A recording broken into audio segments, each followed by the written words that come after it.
When your old career gives you lemons, throw in some ice, mix in some vodka, and call it a podcast. From the Mac of All Trades studio in Fairport and driven by Victor Chrysler Dodge Jeep Ram, it's Billified, the Bill Moran Podcast.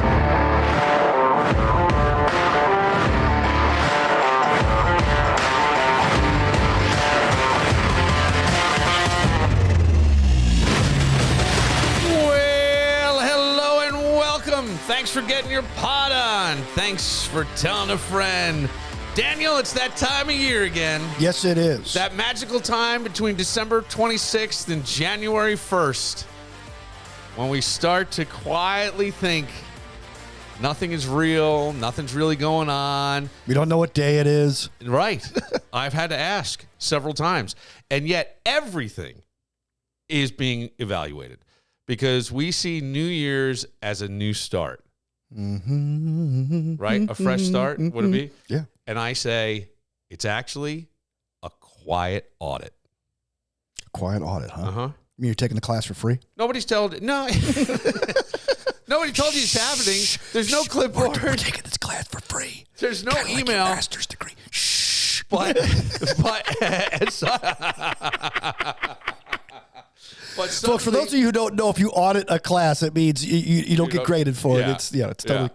But your brain's like already, all right, let's review your year. You know what I mean? Oh, kind of like those YouTube videos I get. Hey, here's what you watched this year. Oh, okay. Apparently, I'm a big fan of Dave Rubin. Who knew?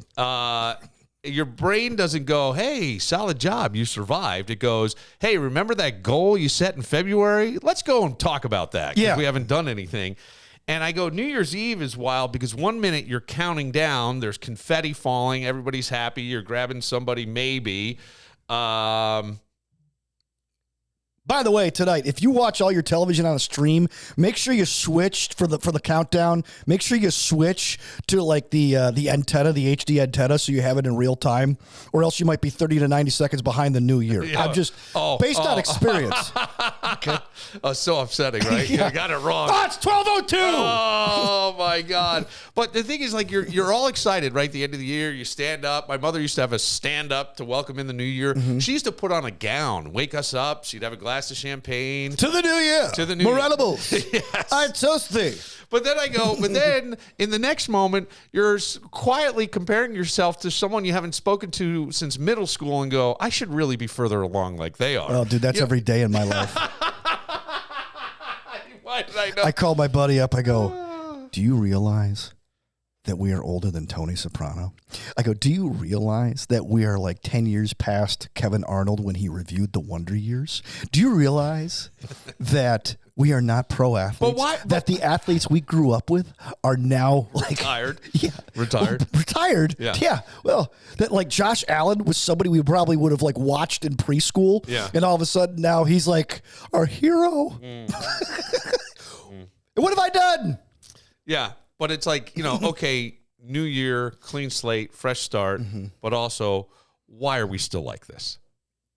Right? Mm-hmm. That's the stuff. And I think we kind of treat the calendar reset button like a video game where you're unlocking the next level. You know what I mean? Like, but you wake up tomorrow, like we're recording this on New Year's Eve. So you wake up January 1st, you're the same person, same personality, same habits, same phone, same passwords you're still going to forget. And what's really changed? And somehow overnight, you're expected to reinvent yourself. Yeah. Do you feel that? Yeah, that's why I think there's pressure. Yeah. That's why you got to prepare around Thanksgiving. Yeah, you're supposed But then yes. Right. Christmas comes. You're like, okay, well, I'll wait until after. Okay, I'll wait until after. I'll wait until after. I'll wait until after. That's why Tony Robbins says, forget New Year's resolutions. 100%. Because when you break them, you feel more awful about yourself. No shit. I mean, but seriously, there's some people that I feel like the pressure is you have to let go of everything that didn't work and have a 5-year plan ready by brunch. You know what I mean? Yeah. Yeah. So what's your 5-year plan? Well, this afternoon, I'm going to do wind sprints and lift. Tomorrow, I'm going to take a rest day. I'd like to talk about the quiet audit that nobody posts. Okay. You know what I'm saying?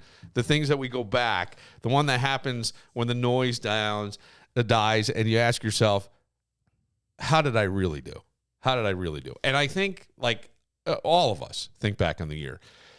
And I was thinking about this earlier because for members of my family, I think this was you could call it a hard year. You know, my brother was the one who went and kind of took care of your father. He dropped in on my dad when he was living in Jersey. And he's like, he can't live here alone anymore, Bill. He's got to. And then it was like, we're going to move him up in April. And then my brother ends up going down there and is like, we got to do it right now. There's no time. And he comes down with a truck, and he and his wife and my sister comes up. And I wasn't involved in any of that.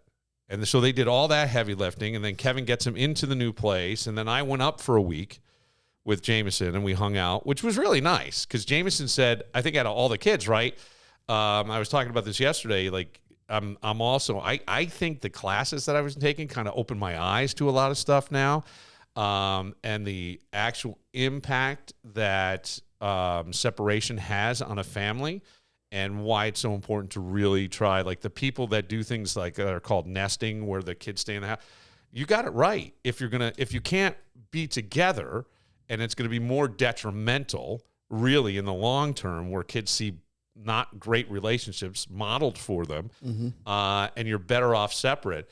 Having the one house all that stuff, putting the kids at the forefront is so important, and it really wasn't the case for my situation. I didn't do that. I'm guilty of that. So I see that now, and I as I'm watching, my brother did all the heavy lifting with that, and then Jameson, who didn't really know my dad as well as the other boys, said to me as we're walking out of restaurants, he goes, God, he is so funny.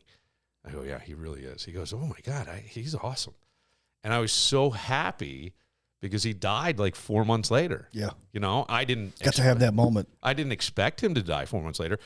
And I watched my sister, and we all went through the death, which I often say one of the greatest gifts my dad gave me was that last week that he hung on.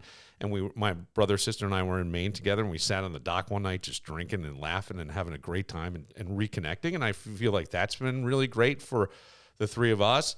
And but then my sister goes away. There's a podcast that's up that I don't know if people will kind of blow by it or not. It's my niece and nephew really wanted to do a podcast. Like, they were so excited. And I had brought some equipment with me. I have these wireless mics, and they used to fit into the old iPhone. You could record the audio into your iPhone. And now everything's gone to a different adapter with iPhone, so it doesn't work. But my mom still had the old one, so we started out a podcast with my sister with that. But I only brought one microphone. I should have brought two, but I only brought one. So I wound up starting this podcast with my sister on the lavalier mics, and they sounded muffled to me, so we stopped and we went downstairs, and we shared one mic. But I had done that with her son and daughter. And it was so funny listening to you got to hear these kids. They're well-spoken, but they talk about everywhere they've been in the world, Dan. And I go, oh, my God. Costa Rica, Galapagos Islands, Croatia. My nephew goes, don't go to France. Save your money. How old is he? What, 10? Yeah. Save your money. Save mom's money. Listen, save your money. Go to D.C. because the city, the architecture, the architect that did the city planning for Washington, D.C. also did Paris. Mm-hmm. So it's laid out the exact same. It's very similar. Oh, yeah. And he goes, just exchange the Eiffel Tower for the Washington Monument. And I missed a line that he said, and I heard it when I was listening back. He said, I said, wow, I thought Paris would be great. No, Copenhagen is the best city in Europe. I'm telling you, the greatest city. But this is so great.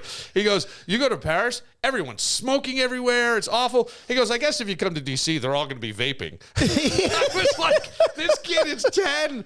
He's 10. But the point being, like, my sister then does take these big trips. And I'll tell you why. She and her husband were going to book a house at Bethany Beach in Delaware for a week. And they looked at the price and went, we could go to blank for the same amount of money. So every year they've been going to blank. So last summer, after my dad died, my sister was like, I don't know if I'm going to have to move my vacation or not, because Dad was hanging on. We didn't know. And it was for 2 weeks in August. They were going to Iceland because the youngest guy was sick of going to beaches on their vacations, and he wanted something different. Oh, this life. And then they went to Croatia, and they did a beach. Which, by the way, if you ever look at a map of Croatia, they're keeping Bosnia clearly away from the beaches. We get to keep the beaches. Croatia is, from what I hear, absolutely beautiful. Yeah. Everybody speaks English. They play great basketball. And a lot of American food items there. Best of both worlds. I'm considering going to Croatia. But anyway, so the Croatia and then Copenhagen. While in Iceland, they take a snowmobile trip up a glacier to the top of a glacier. And my sister was telling, I don't think she told the story on the podcast. She's telling me more because I knew what happened, obviously. But she said it's like you could hardly see the people in front of you. Your mask is getting all wet. You have to kind of lift it up and wipe it off. And she goes, I'm on my own snowmobile with my daughter. And her daughter's very tall. She's 13 years old. And the problem is when you're driving, much like when you spin, your instinct may be to turn the way you're spinning. Mm-hmm. You should turn the opposite way to straighten your car out. Well, when you're riding a snowmobile or an ATV, the idea is to lean into the turn. You should kind of come out the other side. My niece shifted the wrong way, and it tipped over. Yeah. And she was screaming and obviously very scared, doesn't know, can't really see. There's a lot of fog. And the other snowmobilers are just zipping by them on this thing. I didn't know that. So they had a guide at the front and a guide at the back. They stopped. And I guess my niece Zara was screaming, my ankle, my ankle. So my sister was very worried. She's like, oh, my God, this kid's going to have a broken ankle. Or we're on the top of a glacier in Iceland. What am I going to do? So they come over, and they're going to lift. And my sister said, I got it. And she holds it up, right? Yeah. And Katie's, as a result, tore a ligament in her thumb that then wrapped around the muscle. And had to have surgery on that, and then toward the rotator cuff. However, she didn't really know and was in some discomfort and pain. In the podcast I did with her, I open up talking about. Sorry, spit everywhere. Did you get it on you? No. A little distance on that one. Yeah, no. That's a record. She had Lyme disease her senior year of high school, and it really impacted her life. Since then, and I opened the podcast kind of talking about that. And the reason I did that was our parents they certainly were not insensitive or ignoring any of this. They got her to all the doctors that you could at the time. And it turned out that the family doctor's daughter had Lyme disease, and he found out constant penicillin shots helped burn it off at the time. So he did that. But my sister was like, you just kind of lived with the discomfort. You muddled through. And my parents weren't like, hey, let's lay around. It's like what Don Imus said about doing morning radio. You just get used to feeling like garbage. Yeah. And I think I think she got used to feeling like garbage. That's a great analogy. Mm-hmm. And she said, I didn't use the word garbage, but you get the point. Yeah. But she said, because there's been other health issues where she's let things just go so long. And she's like, yeah, and our parents weren't, I don't want to say like they were insensitive, but they weren't babying you. They were like, come on, let's go. Yeah. You got to get up and go. You got to go. I know you still got... Life's not going to feel sorry for you. I know you got this, Lyme disease, but, you got to go to school. I'll drive you there. You got to go.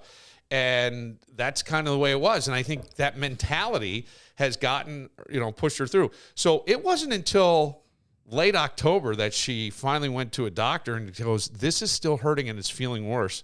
And they did stuff and they go, oh, yeah, you need surgery on the thumb and you need surgery on the opposite shoulder. So, yeah. So you look at that, right? So her dad dies. She was part of helping move him up, move all that shit, going through all that. She then has this happen. Her husband had broken his hand or something as well. That was sort of what was the impetus to get her to actually go to the doctor because she said, can you move it? If you can move it, it's not broken. And the age-old Lyme. Right. And that's what we were always told. Yeah. I mean, my hand... Can you put some dirt on it? Yeah, you're fine. All fucked up because I had that mentality. So he said to her, yeah, but it's really hurting. He went and had an x-ray. It was broken. She goes, oh, I should probably go to the doctor. And then finds out all this shit's wrong. So we could say that 2025 was a hard year. Or I can look at it as... Here's what I learned.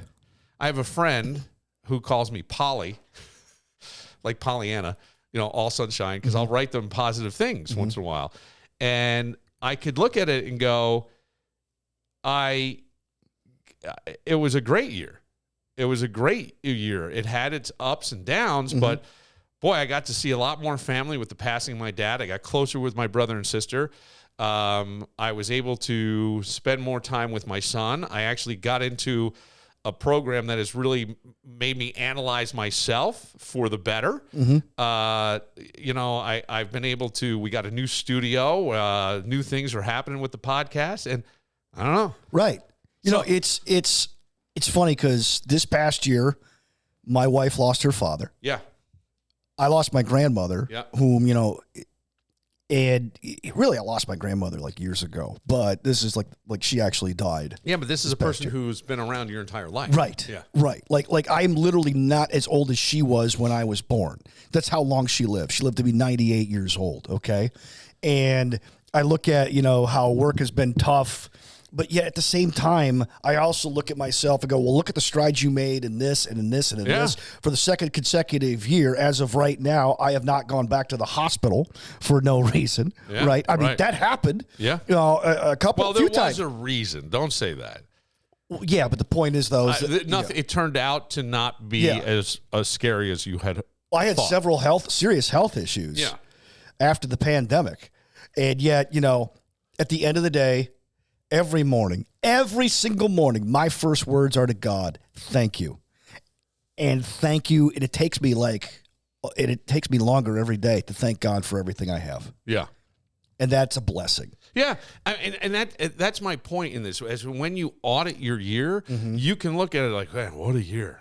My old man died. I've been really struggling with some stuff with my kids. I was able to, why? Why? Because there had to be good stuff too. And it's all in perspective. And it doesn't change any of the story.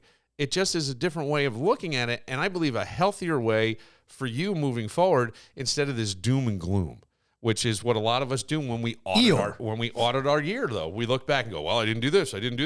And I would rather have it be, I got two fit chicks are texting. Sorry. Hey, Bill. Yeah, I wish. Did you do your sit-ups? I was almost going to make a rule that we have to leave our phones out of the studio, but I need the phone in here for this. I need it for a point I'm going to make here. Yeah.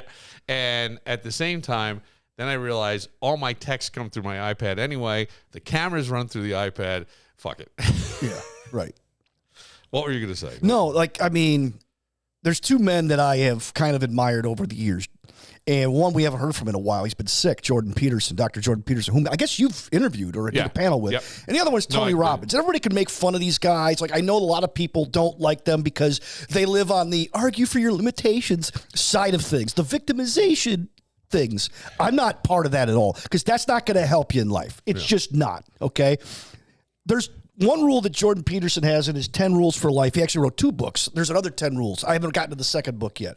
The first rule is don't compare. Well, actually, one of the first rules is don't compare yourself to others. Compare yourself to yourself. Yes. In other words, track your progress. Yeah. And if you're not making progress, then make some progress. Take some baby steps. Do one little thing. Add one little thing every single day. And by the end of the year, be like, holy cow, look what we did. Remember the thing the guy made me with all the sayings? I say, the one, someone else's opinion of you is none of your business. None of your business. That's part of our comparison thing. Which is what I told you. What? I said that. I go, somebody else's opinion of me is none of my business. Yeah, and I've been saying that for a long time as well because I had heard it from, I don't remember somebody, and I go, oh, that really hit me. I want to sit down and write down all the rules that I've learned from you and Tom Muley. I call it 10 rules of I would call it the break room, but now that's taken on a different incarnation. Oh, God, that's so funny. So, like, the 10 rules of Muley and Moran. What did you learn from us? Oh, gosh. Well, the biggest rule, like, life's not about you, man. Number 2, don't take yourself too seriously. Yeah, you can't. Number 3, when you argue facts, you can say whatever you want. Yeah. Number 4, if you continue to do what you've always done, you'll continue to get what you've always gotten. Yeah. Number 5, if you want to do something, you'll make the effort. And if you don't really want to do something, you'll find the excuse. Yeah. I use that with my wife all the time. Yeah, I think. And that's just 5. The book's going to come out next March. Is it self-published? Yeah, I'm going to have the AI write it. I go, hey, write a book about these 10 rules. Why not? Why the fuck not? And then I'm going to have the AIs against each other to see which produces a better book. Why don't you just fucking do it, even if it's just a pamphlet? Yeah. And see if you could sell it for $1. Bro, I want naming rights, bro. Check this out. I also want a case of Jameson. I love that, man. But to go back to my original point with Jordan Peters, Tony Robbins, if you know, people get rip on me for this, but if you know Tony Robbins' story, you'd appreciate him more. He had 4 dads. Yeah. Okay. Yeah. And he came from nothing. But he was so self-motivated to the point where he became not just a self-help guru. He calls himself, because I'm not your guru. Yeah, I love that. Look, it's a great Netflix doc. Yeah, I've watched it. He goes, Jim Rohn was his mentor, and he learned, and he took Jim Rohn's stuff to the next level. And it's not just self-help, it's self-motivation. It really, if you want to do something, you will, and if you don't, you'll find an excuse. Right. He did a podcast recently with a married couple. I don't know what the podcast was. And he goes, here's 3 rules for this year, okay? Increase your energy. You got to stop comparing yourself to other people. It's funny that you brought this up. You can't control the outside world. But what you can control is your world internally and how you respond to things, okay? Yeah. So make these 3 decisions. He says, number 1, it's funny, I watched this last night. I wrote this down right before you called. He goes, what are you going to focus on? Because really, what you focus on is your experience. Yeah. It's all in your mind. Yeah. Your experience is all in your mind. Your nephew, going to Copenhagen, that's the best, because that was his experience. Yeah. His focus was on the cigarettes in Paris versus the weed in Copenhagen. Well, I don't know. I think he was enlightened, I don't mean that, weed. But it's Copenhagen. I just said to somebody last night because his wife is from Sweden, and he had on a sweatshirt, and I go, where is that? And he said, it's Sweden. I said, oh.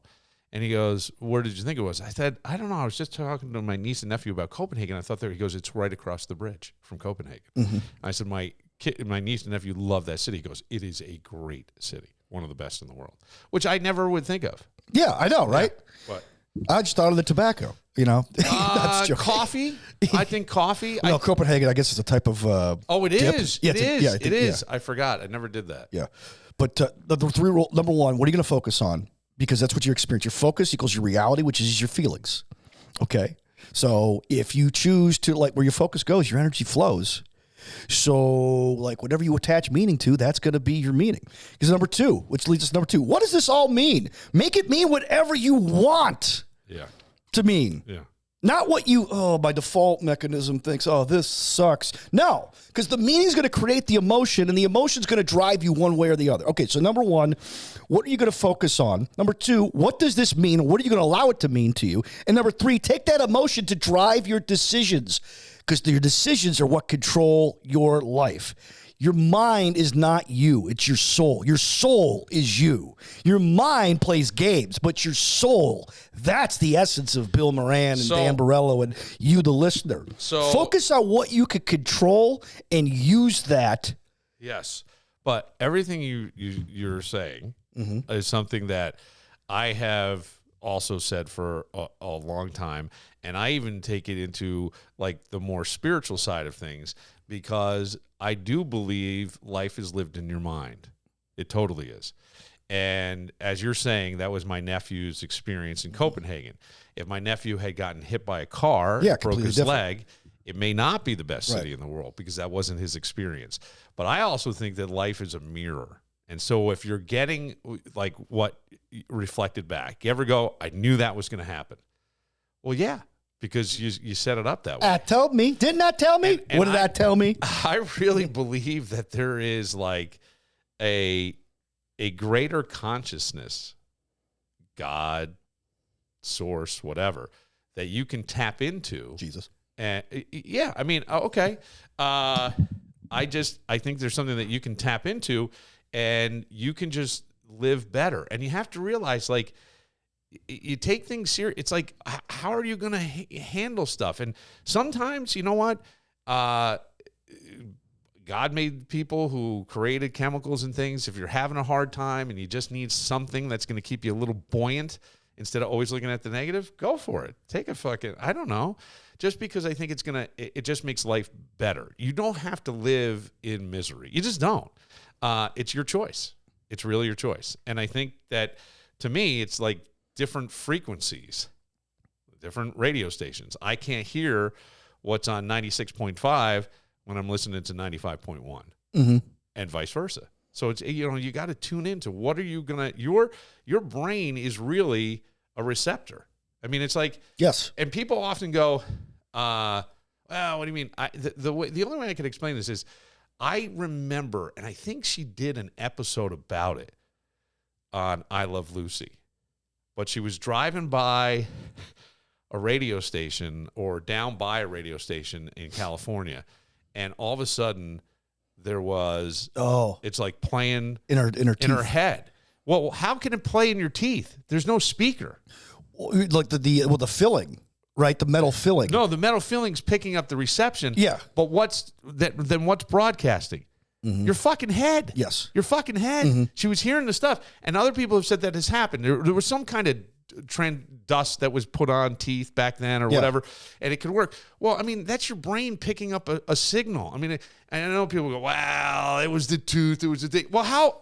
My tooth doesn't have a speaker. It doesn't have a speaker. It's got to have a, Do you understand what I'm saying? So this is a receiver. So what are you going to let in? Right. Right? It's whatever you choose to let in. Yeah. I mean, everything you're saying. Yeah. But even on your spiritual side of things, what are you going to let in? It's the same thing. What Tony says, what Jesus said, they're very similar. Well, let's not compare the two, but I get what you're saying. I'm not saying they're of the same. Yeah, I know. I'm saying that they were. I just want that out. I know you're not, but I just want that out there. I'm just saying that the messages are somewhat the same. I mean, that's where I would say, like, go forth. Go forth and tell no one. Go forth and tell no one, right in the center of this. And the reason I always say this is because people are going to, from the best interest, they're going to, hey, want my advice on this? And sometimes we are looking for somebody's advice, and then they fucking shit all over your dream. Yeah, I tried that. Yeah, have you ever watched? Let me tell you something. I was going to do a podcast. Okay. And I tried a podcast, right? You ever see the first episode of Modern Family, the pilot episode? No. It is loaded with that. So one of the couples want to adopt a baby. And they've already adopted the baby. And, of course, Al Bundy / Ed O'Neill / Jay, who really reinvented himself as an actor with this role. Yeah. Going from being Al Bundy to being this grandfather / stepfather / father. And he goes, you don't want to do that. Why would you want to do that? And then Cam, the fat guy, comes out with the baby and does the whole circle of life thing. With little, I remember that. with the Asian baby, I forgot her name, and all of a sudden, everybody's mindset completely changes when they see that child. Well, it's like put a face to the pain, right? All put of a sudden, face to the love. That's awesome! Oh, she's beautiful! Oh my gosh, look at the baby! Look at the baby! But put a face to the love, right? Put it right now. Take your dreams and make them that baby. Yeah. The hell with everybody else. I'm sorry. The heck with everybody else. Well, but and what they think. Now they do care about you. Yes. But part of it is their they're own loud. personal but they're telling biases. you. Yes. It's not even that. It's like it didn't work for me. I'll give you a great example. Yeah, my radio career. I was. You can't really say that. That's true. I did 14 years. Hard time. Yeah. I made a lot of friends. I was going to use radio as an example. I had a friend who lived around the corner, and he went to college. He was a little older than me. Had babysat us. Our families were close. Love this guy. Still in touch with him. Lives now where we are. And drove back down for my dad's memorial service, and he and his brother came. He was a communication major at a school up in this area, and was saying to me, something about, well, what would you do? And I was going radio. And he's like, yeah, everybody wants to get on the radio. I was a communication major. Now I'm not doing anything in the communication field. And for whatever reason, and I don't know what this is, it's not a cockiness. It's a supreme confidence that I think all three of us, meaning my brother, sister, and myself, somehow have. Like, even my sister, I said, you are so confident. And she's like, I'm not. And I was saying to her, because she said, like, let me give you an example. You got to go listen to this podcast, because I really, really, really think that it is fantastic. It's funny. Well, your family's a riot. No, but she's really, Kate doesn't want to talk. I didn't put cameras on us, so there's no video of it, but it was really good. But I said to her, she was telling me about when she had Lyme disease. There were some people, so they sent her to a rheumatologist, and the rheumatologist goes, there's no rheumatoid arthritis. And she said, that would be a good thing, right? But he said, I think you should go see a psychologist. Now, why would he say that? He would say that because he believes you have convergence. And convergence is what they believe the young ladies, and I think that's kind of what it was, in Leroy had. Remember when the girls had the ticks? The ticks, yeah. And there were more and more and more of them? Not saying that you didn't have something that was going on in your body, but that it began in your mind, and that sometimes that's it. And if you take apart the words, disease, in the body, a lot of people tell you it starts in the mind. Yes. Right? And when you're told the diagnosis, that's why so many people get so much worse. Yeah. When they were just good last Saturday. Because this guy in a white coat with multiple degrees told you so. Right. And I'm not saying you should. No. You should discount that. 100%. But you become resigned to it. Yes. Right. Like, I have an ex-mother-in-law whom has a disease, and my ex-father-in-law, at least 10 years ago, when I was still married to my ex-wife, said her disease hasn't changed in 15 years. Yeah. But she continued to get worse. Yeah. Why? Because you keep thinking about it. It's all in her head. And it could be, or it could be over time. I mean, I don't want to say that to people, but I believe you. Like, I hear what you're saying, and I do think that there is a thing, it's convergence. And my sister said to the guy, she's sitting in his room. She's 17, maybe 18 years old. And I had to stop, and I go, because what I'm about to say to you, I said to her, this is a script out of 90210 written by a grizzled 45-year-old writer coming out of the mouth of a supposed 18-year-old. This is what my sister said. She said, we're sitting in the office with the doctor, and the doctor said, you don't have rheumatoid arthritis. I don't think anything. I'm going to refer you to a psychologist. And my sister said to him, I'm not faking this. This is my senior year of high school. And that's not how she started. I think she said, is that your daughter behind you in a picture? And he said, yeah, she's 20 years old. She said, we're of a similar age. What would you do if I were your daughter? She said, I have missed half my senior year. Do you think I'm making this up? She goes, I'm in constant discomfort, and I'm listening to it, and I'm paraphrasing. You got to go back and listen to how she actually said it. And I stop her and I go, you really said that to him? And she said, yeah. She goes, I was so pissed because I was in such discomfort. And my thing was, there's a supreme confidence. Like, you got to be confident. She didn't yell it. She didn't yell it at the doctor. But to be 18 and step up against somebody, and I said to her, you know, the problem in life is that whether we want to believe this or not, our life is about feelings and how we feel in a moment. Thus, the perspective, Copenhagen's a great city. I didn't get hit by a car and break my leg, right? And I think Tony Robbins does this with a party. Doesn't he have an example of a party? You went to a party and somebody says, man, that was a roaring good time. And somebody else, you know, who sat in the corner and, you know, had a drink spilled on him goes, so yeah, that was the shittiest party I've ever been to. Yeah, it was same two party. Different perspectives. Right. One party. Right. And I think, like, it was one of our intercom Christmas parties, actually. Is that a bag of Coke? What? Do you remember that? Do you remember hearing that story? Quick sidebar. Sue Munn somebody found an empty bag of white powder. It had powder residue. And she goes, should we call the police? And Dem Jones like, no, throw it out. I don't. And somebody goes, that was a party. Oh, so it probably was Coke? Yeah, that or baking powder. Yeah. Or fake snow for the fake snow machine. I don't know. How big was the bag? Oosh. I think the bag was about... Oh, that's a big bag. That's a big bag for Coke. That's a lot of Coke. Well, do you know? I mean, I don't know. I don't remember. All right. No. I'm saying... I do remember. This happened. Have you been offered Coke? No, I've been Have you- offered opium, Have you ever seen coke? and I was like, no. Okay. Live? No. I got offered opium by a dude on the street coming out of Mark's Texas Hots when I was a senior in college. That's it. I said, no, you keep that. That's for you. Oh, thanks, brother. That's it. I've never seen coke. Okay, so cocaine, a lot of people they keep it in a very tiny baggie, like a really tiny baggie. Oh my gosh, yes, I have. Okay. I was Lyft driving, Yeah. and I got a call from Lyft saying somebody forgot their car keys. Can I go back and deliver them? I go, hang on, I got you on the phone. I'm looking. I don't see any car keys. I did find this little plastic baggie though that looks like, oh. And I just threw it out the freaking. No car keys. Yeah. The car keys was the code for the Coke. Yeah. I had no idea. Yeah.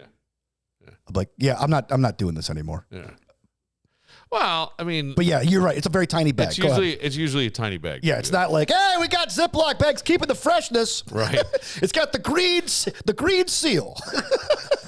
I will say that when it comes to like where I was talking about, there's a supreme confidence, and I don't mean this in a cocky way, but when I remember that guy saying this to me, like, I'm not using my degree, and the thought in my head at the moment was, that's you, not me. Right. Now, I never articulated that. I didn't think I would have this amazing radio career. That wasn't what I was saying. I was just thinking, going, that's you, not me. That's you, not me.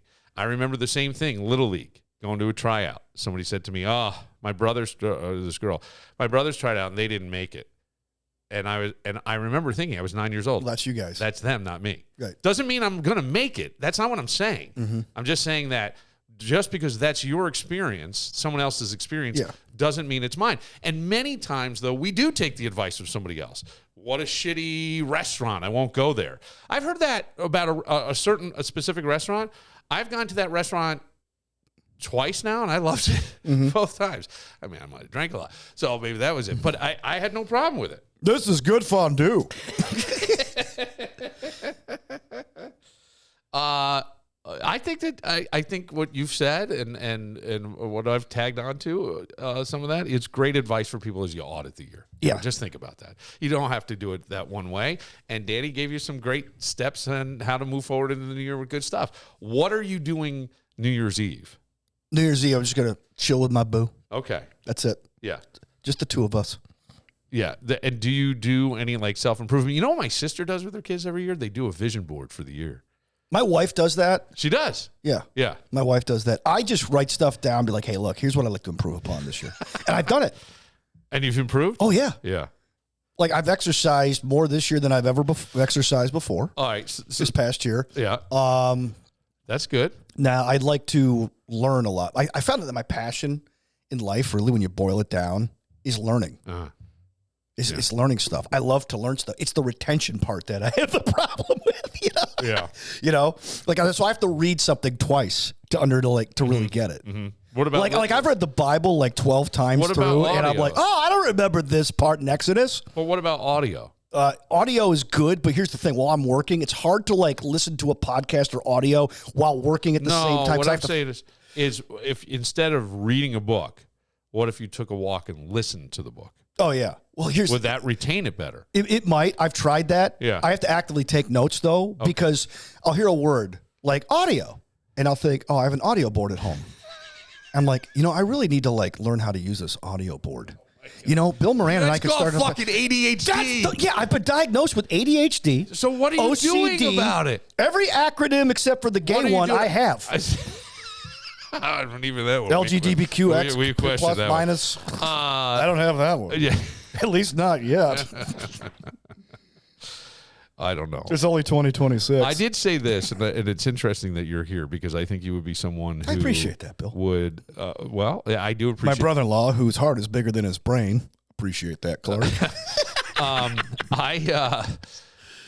I heard something, and I said this on yesterday's podcast. One of the things I hope for the new year is that both sides of the political aisle will not make these blanket statements without some kind of fact backing it up. And here's what I heard recently. Go on. And it was one that I thought was interesting because I think there's a lot of people who would go, it makes sense. And there was a part of this person's speech, I don't know what it was, or discussion that I agreed with because it made sense.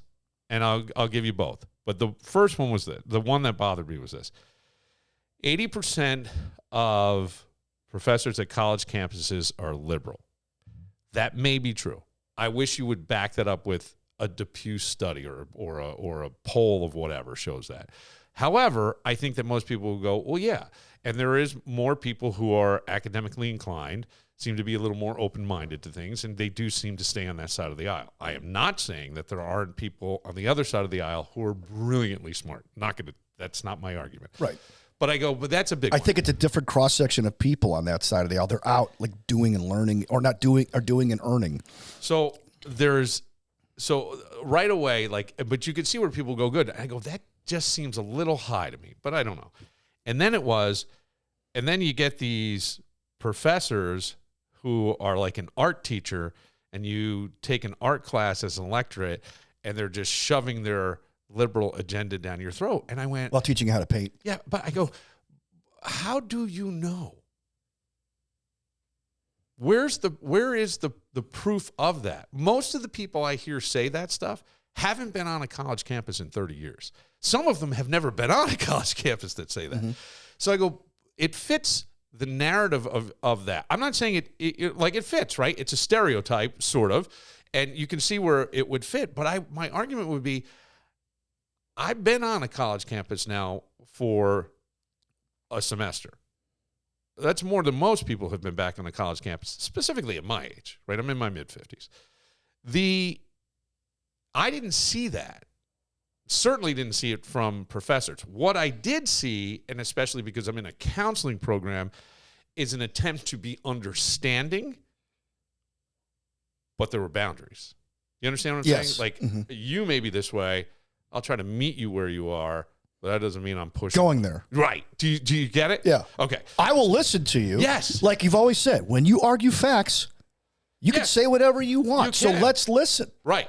So, but that's where I'm going. I wish there would be I know somebody who was at XYZ University and left the class because they felt like. That's more powerful to me than, this one blanket statement, because I'm not sure that that's exactly true. And I would say it also on the other side. Here's what I do say often.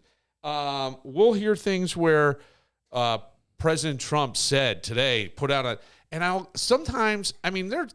get it. There's stuff that guy says that you're like, he didn't really say that. And then you find out he really said it. But there's a lot of times where I go, he didn't say that. No. And I'm not a fan. But I can look at something and go, he didn't say that. And this other person kept talking about, we need more critical thinking. And I'm like, critical thinking isn't painting with a broad brush. That's not critical thinking. No, it's a chisel. Saying that 80% unless you have some study, don't paint with a broad brush. To say, I believe, again, your opinion, majority are this, here's why I say that, is way different than painting with a broad brush. And I hope on both sides, because we can't paint just because it fits. Oh, that sounds like something Donald Trump would say. Some of it I go, there's no way. And then I'll look and I'll go, he never did that. He didn't say it. The most famous example is somebody put up a meme around the time he got elected the first time. And it was a meme when, the picture in the big black and white letters. It said, if I were going to run for president, I would run as a Republican because Republican voters are so stupid. Yeah, he probably did say that. And John Oliver, who's left of left, goes, he never said that. Okay, good. I'm really glad. He never said that. I'm really glad. And I'm really glad it was a guy on the left that said it. Mm-hmm. Because that's important, that we're all looking for some kind of truth, because that's painting with a broad brush. We believe that it fits the narrative of Donald Trump or people on that side. That's not fucking fair, because you don't want that done to you. Like the other day, Elon got fact-checked by his own app on Grok. Okay. I mean, and now I will say this. I mean, they have shown the Harvard acceptance rates of the races. Who gets accepted and what. Yeah. Okay, you can't dispute those. No. Those are facts. But here's a formula that I've created. Yeah, I can't wait to hear for 2026. Yeah. Because there's a lot of this. I'm just asking questions. Like Tucker Carlson and Candace Owens have become just absolutely insufferable when it comes to asking questions. Because does Bill Moran blow goats? I'm just asking the question. It's he blows bubbles. It's the that monkey. It's that type of stuff, right? Yeah. Here's what, bring it down. Ask critical questions. In other words, whatever you hear, Yeah. Mims, make it make sense. Well, that's all I ask. So whatever, I don't care what side of the ledger you're on. Make it make sense. You make a statement, back it up. Don't just generalize. Give me concrete evidence to suggest that this is in fact true. Okay. You see what's going on in Minnesota with that 24-year-old citizen journalist with the Somalis and the daycares? Wow, that's pretty factual, pretty evidential. But here, my father used to say something, and I said to somebody once, and they go, "That is ridiculous." But my father used to say, "When nothing makes sense, something makes sense." In other words, dig a little deeper. Yeah. Because when nothing makes sense, when it doesn't compute for you, that means there's something else going on, right? There's something else going on. And, going back to, because we're kind of all over the place. I had several thoughts. I don't. That's all right. I got all day, bro. I need. I don't. I need. What? No, nothing. No, I got to buy a belt. I can't find my fucking belt. My pants keep falling down. Were you spanking Jameson and he hit it on you? No, I wasn't. I don't know where my belt is. Because I used to do that as a kid. This? I used to hide my father's belts. How about this? Oh, you did? How about this as a reputation? I go to get my hair cut this morning. A woman's talking to me about stuff. Hey, Bill. And she's like... I haven't heard from you in a while. She says to me, what's going on? I go, everything's good, blah, blah. I go, I can't find my belt. And she goes, whose bedroom floor is it on? I knew she was or something to that effect. Yeah. And I'm like, am I that? Do I come across that way? Like some guy, like you know what like sucks is that I hate perception because no, it's fine. It was sort of flattering. She meant it in a way. When I played in the band, somebody once said, "Yeah, you have a bit of a reputation." I go, "Okay, name all the chicks I've been with." I go. You want to make it make sense? I go, name them. She goes, well, she couldn't, but she goes, you know what? You're right. Dan was ladies liked you. That's all they did. Say. I was single and I was dating, but I wasn't like checking my oil every night. All right. So. And she couldn't come up with anybody. I go, that's my point. She goes, oh my gosh, I'm so sorry. I go, yeah. I go, just because I play in a band doesn't mean that I live that lifestyle. See, this is like 10 years ago. I would not even fight back on that stuff. Like to me, but I didn't want to. But at the same time, I'm like, you know what? Let's just put it to the test. I just think things are sometimes just noise, and I often think, like, if you go back to what other people think of me is none of my business. Yeah. Right? Hard to do. Easy to say, hard to do because our feelings get hurt. Yeah. Right? And so that becomes what people think of me? Right.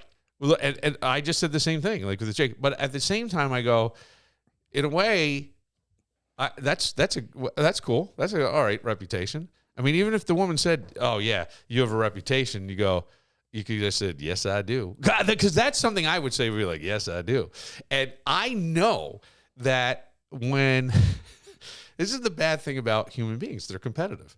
So why is it that the Pete Davidson's the greatest fucking example ever? I wish he would have continued his Butkus show.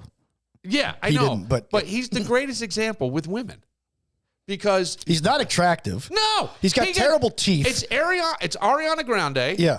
It's Kim Kardashian. It's some other hot one. It's another hot one, and now Kate Beckinsale, I think, at one point. Yes. Like, really? Yes. Because why?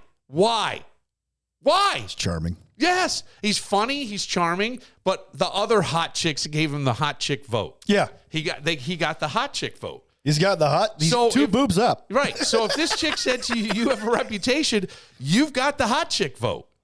That's all you need. Mm-hmm. That's all you need, man. No fucking. This was like years ago. It doesn't matter. I was giving an example. I don't want people to walk away with that. Well, no. I mean, come on. I know you're married, and no one. That does mean something to me. I understand it means something to you, but that doesn't mean everybody has a past. No, I know, and it's okay. There's nothing wrong with that. I have my issues. Oh, here we go again. You're going to beat yourself up again, and that's not what we're doing. I'm not beating myself up. I'm just being factual. I have a past, and I have been the worst. Like that podcast we did where you talked about I was the worst. Don't do that to Danny. To Dan. 2026. Excelsior. Upward and onward. I wanted to say something else about my sister because I think There's people who've been in this situation where a doctor is saying, like, this is probably in your head. And I just want to say this about some things where I started to say life is feelings, right? I really believe that we all have God inside us, a director, and it's our intuition and it's our feelings, right? We basically know the right thing to do. If we went inside and actually looked, we could find the answer to a lot of our issues and things. And you're godlike.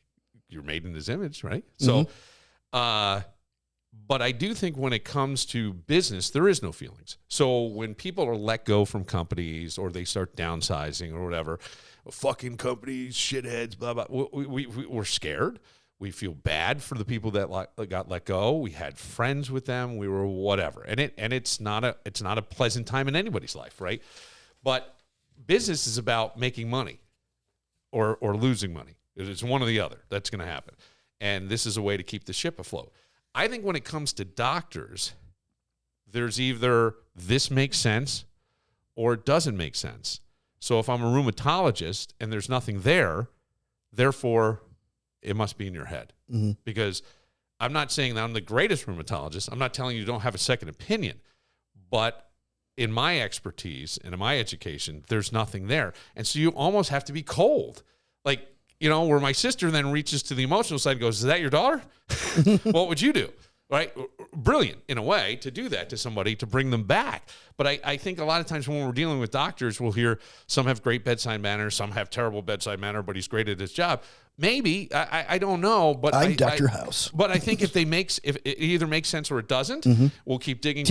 Right. We'll keep digging till we find it. But if you're out of all I am is a rheumatologist. I'm a specialist in this, and you don't have it. Right. So what makes sense? Right. And I think when we deal with doctors, we get mad at them. Yeah. That doctor side. No, he didn't. It's not. You didn't get the answer you wanted. Yeah. Right? Because you wanted something. And you have pneumonia. I'm fine. Yeah. You have cancer. I'm fine. I do. I'm going to. Which brings me to point number 3. Yeah. Find the motivation. Yeah. Find the motivation in yourself. Find the motivation in somebody else. Why are they this way? What's their motivation? Why are they like this? So you can understand them a little bit better. And then know how to approach the situation. Try to go into your head and look at yourself in the future. Yeah. And start acting like that. Yep. What would the version of Dan Barillo, the author, be? Or whatever you were saying, right? Or the comic, or whatever that is. I'd wear an ascot, smoking jacket, and a pipe. What would he? In the 4th chapter of Moranimal, we talk about motivation. What would he be doing? They say dress for the job you want. Yeah. Think in terms of the person you want to be. Yes, that's what I'm saying. Yes. Yeah. Go motivated. But go into the future. Yes. Yeah. So when you say motivation, a lot of people go, I can't find the motivation, or I'm so depressed. You got to start feeling better about yourself. You got to start taking care of yourself. You got to start with a walk. One layer at a time. Yeah. One layer at a time. One layer at a time. Which takes me to the Buffalo Bills. Oh, dude. You want to talk about motivation? Well, you sent me something on Instagram. Do you remember what you sent me? Was it a picture of Jesus? No. I don't remember what I sent you. You don't remember what you sent me? Was it Colin Cowherd talking about the team? It was not Colin Cowherd talking about the team. You sent me something else. Let me. Hold on. Let me. No. I'm going to pull it up. But tell me, as you were watching the game, I want to know the thoughts and the feelings that Dan Barillo was having when the Eagles were beating the shit out of the Buffalo Bills in the first half. Well, my thought was, and it continued throughout the game, it was a theme. And that is, as much as I love Joshua Patrick Allen, and I've said publicly I would massage his hamstrings with evaporated milk if I were asked to. And I'm not even like that. But he's not above reproach. And Josh Allen was the reason that they were in that game, but he was also the reason they lost that game. I'm really glad that you... And nobody wants to say that. Yeah. But I'll say it because, damn it, I know every word that comes out of my mouth. Okay. And if you watch the game, and I watched it again last night. This is so sad to me. Why is that? I watched the condensed version. I know, but it's like to watch the pain again. Like, I felt. Oh no, shitty. I don't. I felt shitty. I went into the game thinking they were going to lose. Yeah. So if they had won, it was gravy. Yeah, I know, but if they pulled it out, like Josh it was like he was on the run. I don't know how you make that. Especially with a bum foot and bum ankle. Yes. All he had to do was take a breath and just float the ball. But it's easy for us to say. Of course it is. But he also missed Brandon Cooks on a touchdown. He missed Brandon Cooks on a second touchdown where he didn't even throw him the ball. He tried to run to the end zone. Yeah. Okay. He's used to getting his way with calls. Like, if you ever notice when he gets hit, he's already yelling to the ref before he hits the ground. Hey, he hit me. That's a Tom Brady, Patrick Mahomes thing. I don't want that in my star quarterback. I don't want him to be LeBroning for calls. Yeah. Okay? Yeah. Here's the thing. He's used to getting his way with calls. And that, quote, fumble, that was a fumble. Now, to the letter of the law, it was a tuck, and the ball should have been, the ball should have been spotted right there. But guess what? When you leave it in the hands of the officials, you're at the mercy of the officials. And while Dean Blandino agreed that was a tuck and an incomplete pass, they didn't rule it that way. Yeah. And Philadelphia went down the field and scored. Right. That game, that loss was on the same dude who's rescued the team so many times, and you can only pull games out of your tuchus in the fourth quarter so many freaking times. Well, can I also say this? That defense, the Buffalo Bills defense in the second half, was really impressive. Do you realize that Jalen Hurts didn't complete a pass? Yes. I think they had 100 and something, maybe 74 yards of offense in the first half. Is that the Eagles? I think. Listen to this stat. This is the stat. This is the stat. You're going to love this. Yeah. The Eagles, if you include the final kneel down, yeah, ran 18 plays in the second half. Yeah. You take the kneel down out of it, you have 17 plays for 17 yards in the second half. Right. A Super Bowl winning quarterback. Right. So, I mean, and if you not spot them the short fields that they had, I mean, Bills win that game. Yeah, Ed Josh had not fumbled on that, right. So that's a far. 10 to 14 point swing. But do you think, we're talking about New Year's and people putting the pressure on themselves? Does Josh feel like it really comes down to him? Yes, he has no confidence in his receivers. I gotta do it. Well, did you see that one run that he took? Yeah. He just kept going. Yeah, I know. Why? I got to win the game. I know.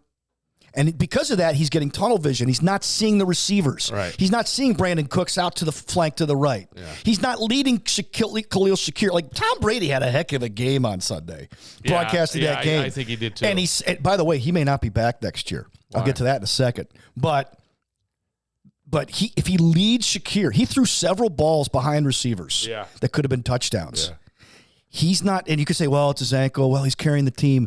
He needs to go back to those drills that he had on Hard Knocks where he is steady and throwing the ball. It's hard, though, when you got a bunch of defenders coming at you, and there's only 4 of them. Right. And the Eagles ran a lot of stunts, meaning guys who are like switching positions and go, that offensive line is not as good as everybody thinks it is. The Bills? Yeah. They've gone from 14 sacks allowed to 40. Yeah. Same quarterback. That's a lot. Yeah, I don't know. That's triple the number of sacks that they've allowed. Now, before you get to the Tom Brady thing, I do want to play. This is what Dan sent me on Instagram, and I want. You could. Yep. But let me play it because 345 Park Avenue conspiracy. Hang on. Let me see if I can start it again, and I think we should be connected now. But this is Dan sent this to me, and I think there are people that may agree with you.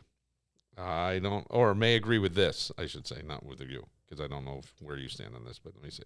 Sounds crazy, but the NFL source did reveal the Super Bowl script to me. Oh. And I just wanted to mention it. I didn't want to mention it at the top just because everyone listens at the top. Casual fans. The real ones come in 18 minutes in. And so I just want to mention, I'm not making this up. This is from a real source. Do you think this is a joke? Hang on. Source. Bills Rams Super Bowl. Bills Rams are in the Super Bowl. Stafford, Josh Allen. This sounds crazy, but what do you think?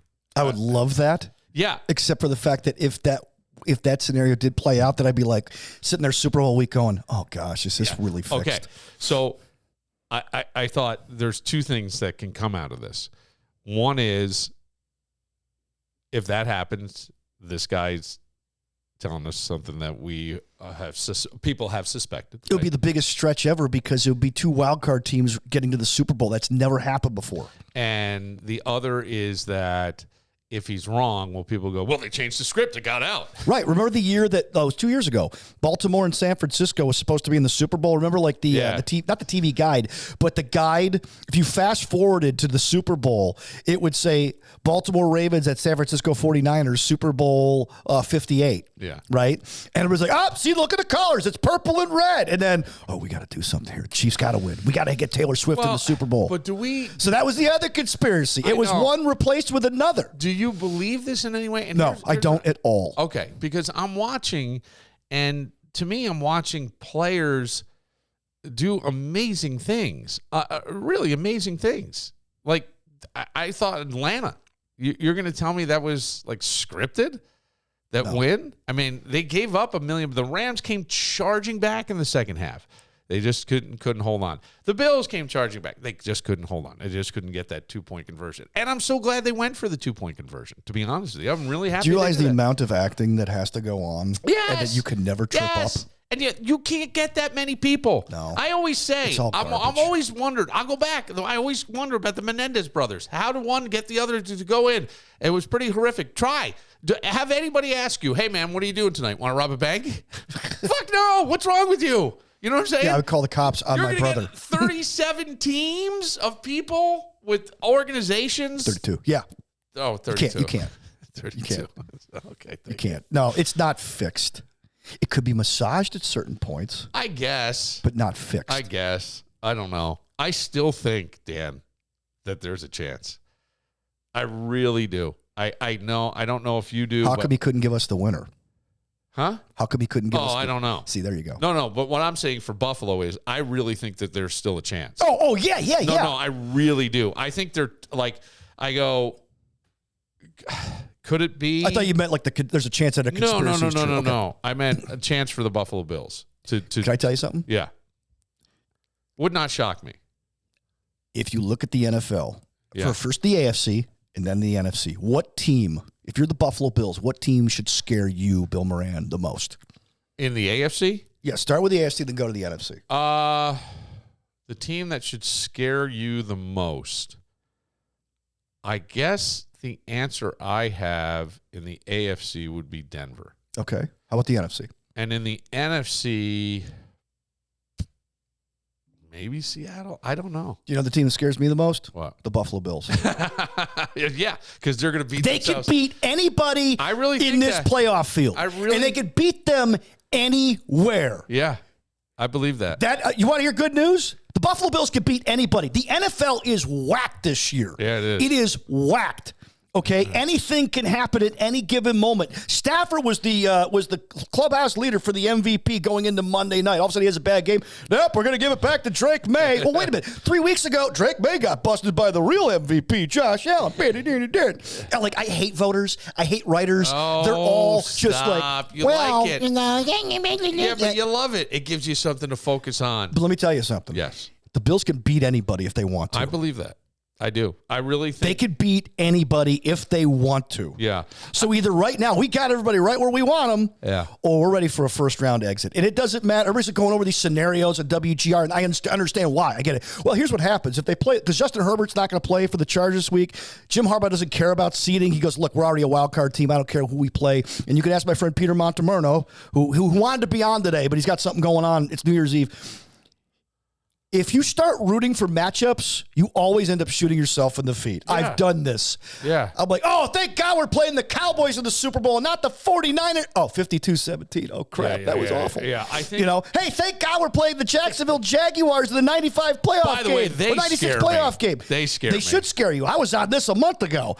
But they could beat any team anywhere in this conference, the Buffalo Bills. And they could beat anybody in the NFC. There are no studs, okay? Seattle always has a stupid game. The Rams have proved they always have a stupid game. You know, the one team that actually looks the most put together in the NFC is the 49ers. And the one team that actually looks put together the most in the AFC seems to be the New England Patriots. Yeah. Hey, but the Bills went to Foxborough and came back and beat them. Well, I do think that the Bills would beat Patriots again.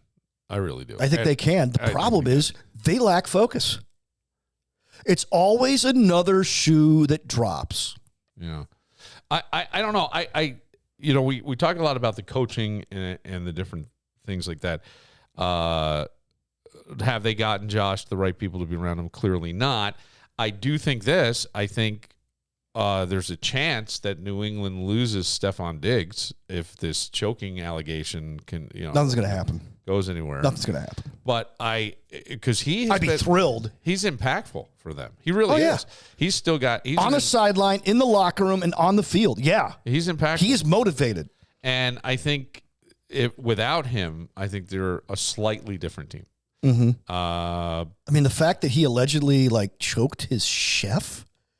Well, bitch, want to make him a meal right? It's like, dude, first the pink powder, which I told everybody on this show nothing would happen. Yeah. And then this. Yeah. And the NFL's got to investigate. They may put him on the exempt list. I don't think they will. No. I don't think they have the cojones to do that. But, I mean, look, whatever for Steph.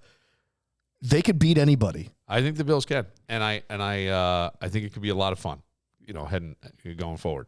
I do wonder if they play Josh this weekend. No, they're not. Full one game. play. One play. Yeah. Did they already say that? No, they haven't said it. But I believe you're right. The Jets are just so freaking bad. Yeah, and who cares if they win? Right. And it's too bad because it is the last game at Highmark Stadium / Rich Stadium / Ralph Wilson Stadium / New Era Field. Well, that may be why he plays. / Greg Connors and Ferris Stadium. I wonder if Greg's going to be able to take his own seat out with him as he goes, you know who I am? No, but in all seriousness, they are bringing back the red helmets, and Peter brought this up to me last night. He goes, you know what they need to do on that field? And I don't think they'll do it. Maybe they will. We'll be surprised.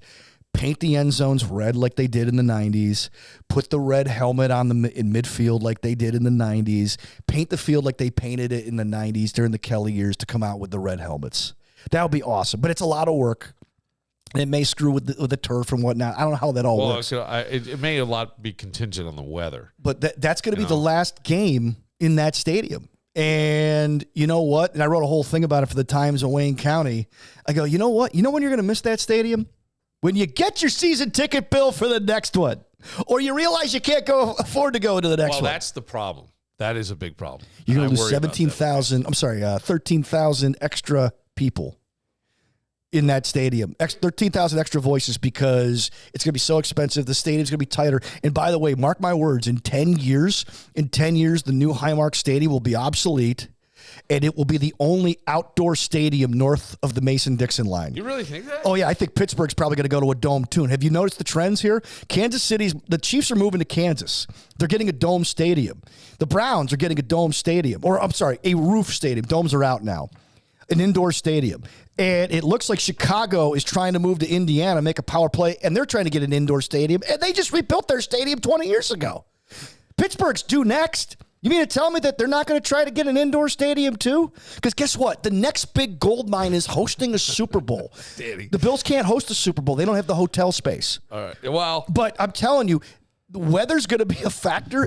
Who's going to want to come to Buffalo after Josh Allen's gone unless they find another Josh Allen? Because who's going to want to play in that? I don't know. That's a great question. I mean, I'm sure there's been forward thinking on all this. I'd like to think, but I don't know. I did have a relative say to me, and I think there are people that clearly think this way, and said to me, "What do you think of the new stadium?" And I knew what he was getting at. And I said, I wish I thought it, and I go, just don't say it. I said, I think it's great for the area. I think it's great for the team. It's a beloved team there. It has done so much for that community. And I said, I know there's concern about the way it's being paid for. But I'll go back to this. I don't think people really understand things like this. There's a budget. And that money is in the budget for the state.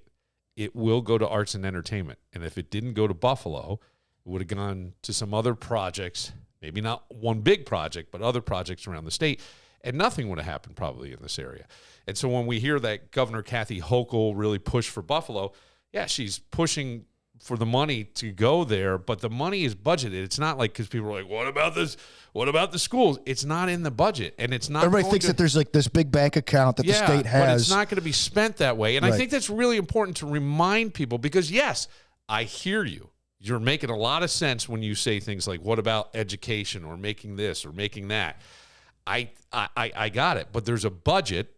And the budget is arts and entertainment. And if the money didn't go there, it would go on arts and entertainment elsewhere. Maybe not one big project that's going to get all the attention, but it would have gone to fixing a theater or building a new whatever down in the city. And it's not something that enriches our area.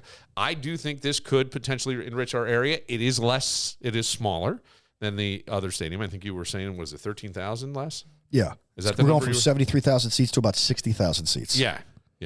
I think it was 62 when I looked it up. Yeah, so still, that's like... No. I only know that, again, because then when I'm talking, they're looking it up. At the dinner table. I felt like I was being grilled. 62,000 seats, more animal. Well, I mean, because I said they were one of the largest. It used to be my tax dollars. Well, yes, and that's where I always go, I understand. I'm not going to argue with you. Is there a wasted money? Yes, I'm sure there is. But this is a budget, and it's going to stay that way, and it's not for the schools. And I want to go back to what you said about... Budget still comes from us, though, but yeah. Yes, it comes from the taxpayers. Yeah. But and we don't make the budget. No. Right? So, I mean, it's the people we vote for that make the budget. Some people don't fucking budget themselves. Oh, gosh, no. Hi. Billy Big Bucks. No. Sorry, I'm having fun with you. It's been nuts. New York City with Jackson. Oh, I bet. Crazy. Crazy. And then you just kind of go, fine, fuck it, I'll pay for it. Yeah. And it takes him an hour to get everywhere because he's riding buses and shit. And I go, I'm not doing that. I go, I'm taking an Uber. I go, be lucky that you're with me. I didn't say that. You didn't take the subway? We did, yeah. I mean, I took the subway up to Little Ireland with him, and I took the subway when we left one bar. It's on the subway. There's one subway that runs across Staten Island. We took that, and it dropped us off, and it was wonderful. And we went to another bar, and I said, good night. I'm out. And my man stayed. Yeah. Oh, wow, okay. Yeah, he was bagged up the next day. Okay. He gets on the ferry with me because we're going to go up to it, and he's like, there's a Dunkin' Donuts upstairs. I go, I got you. I go, what do you normally get? Double it. Just a muffin and a coffee. All right. You okay? Yeah, I'll be fine. This is crazy. It's like the Jolly Green Giant got drunk. I wanted to touch on something because you brought up earlier about, I don't know if maybe I'm wrong, but I thought I heard you say something about like Ivy League schools and... Yeah, the acceptance and stuff.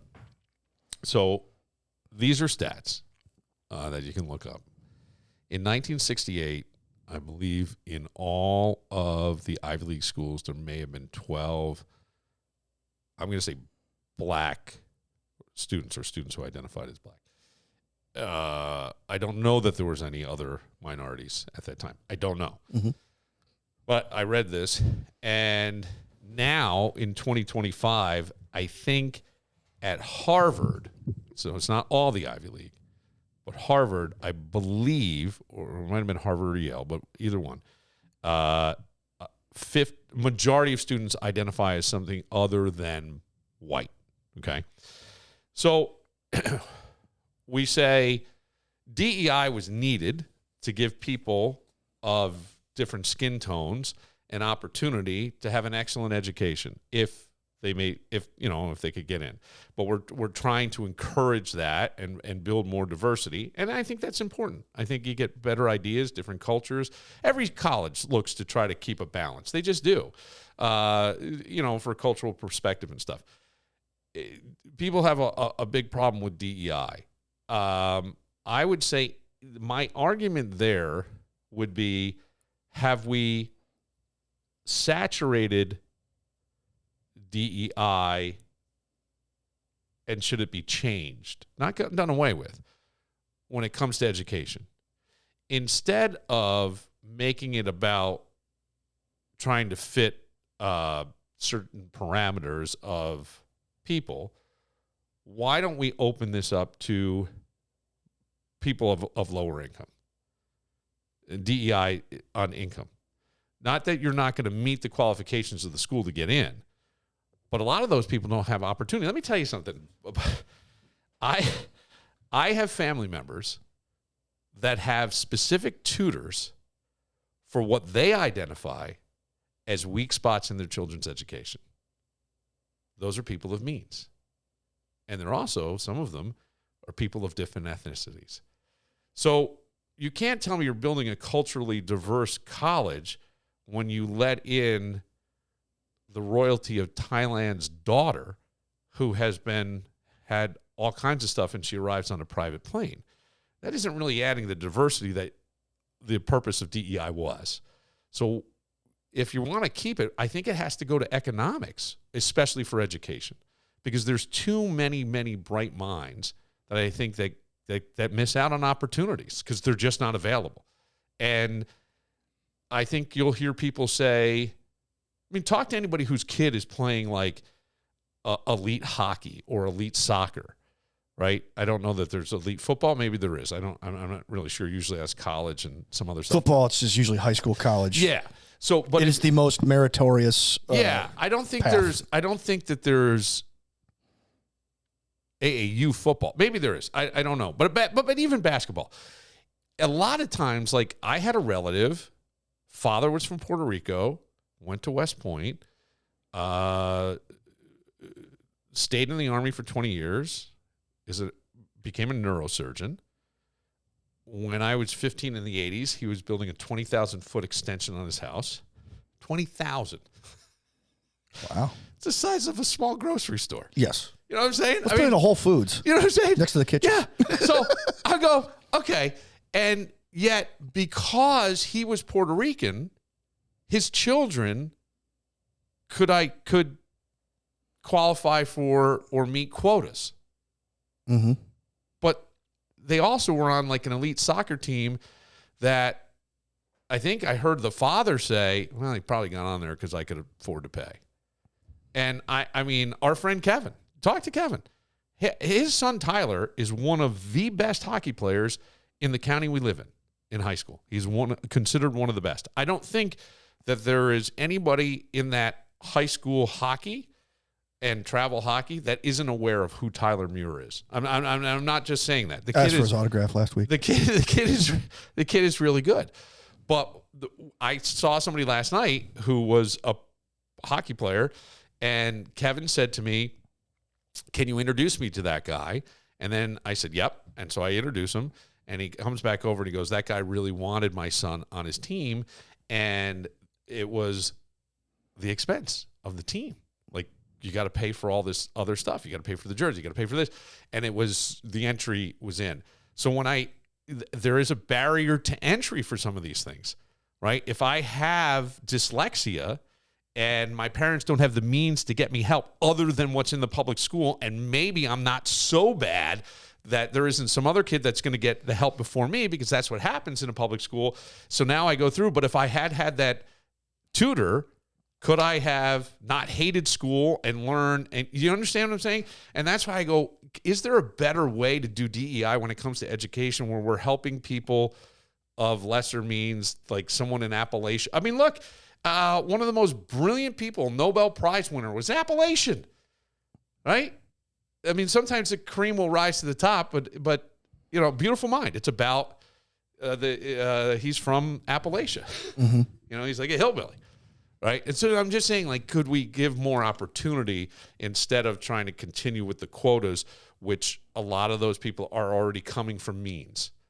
That's all. I think the DEI, I'm not a fan of DEI at all. I think it's an echo chamber of just pandering. I really do. But as far as socioeconomic stuff, yeah. That's all I'm saying. Let's take the race out of it and let's just go with like income. Yeah. But the thing is that you can kind of make that up. Who's investigating it, right? Well, it's true. You can. I mean, look, there are guys I know who own businesses that put on the books. They make $30,000, and right. I understand.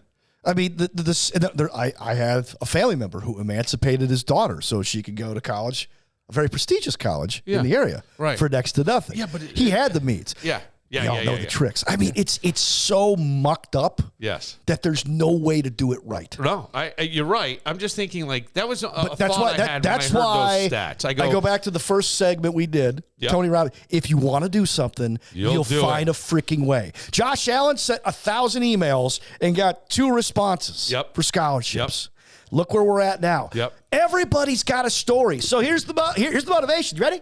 Yep. Go create your story. There it is. It's always there it is. It's always a nutty story that you're like, wow, that's how you make it. Go write your story. You just said it. There it is. How did you not make it? No, I'm kidding. Still writing my story. Me too. Me too, my friend. Me too. I'm right there with you. Everyone, if you're listening to this, it'll be New Year's Day, so you survived New Year's Eve. And I wish you God bless. The best in 2026. May God be with you. And we will see you, Danny, in 2026, God willing. Next year. Yes. See you next year. God bless. Tennessee place.